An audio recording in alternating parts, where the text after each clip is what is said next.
জনসভার মাননীয় সভাপতি উপস্থিত আছেন আমার বারবার নির্বাচিত উপজেলার চেয়ারম্যান জনাব আল্লাহাজ তমিজউদ্দিন ভাই।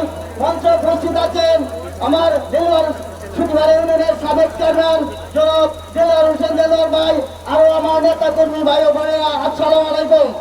সাথে বন্ধুগণ আমার, আপনারা জানেন এই সরকার কৃষকের উপরে যে বরাদ্দ দিয়েছিলেন সেই বরাদ্দ আজ এই শেখ হাসিনা দুর্নীতি করে কৃষক কিছু পাই নাই।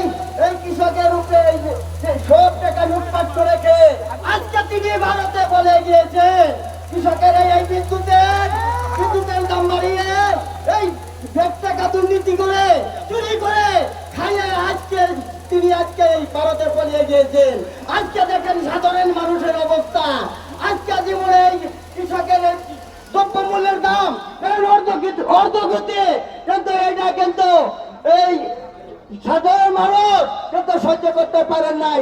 রাজ্যবাদী সরকার যে বাজার দিয়েছিলেন সেই বাজার আজকে এই সরকার দুর্নীতি করে খেয়ে এদেরকে বলেছি আজ আমাদের তমিল ভাইয়ের নেতৃত্বে আমরা এই তমিল ভাইয়ের নেতৃত্বে আপনারা সবাই ঐক্যবদ্ধ হয়ে থেকে তমিল ভাইকে আমরা এমপি বানাবো।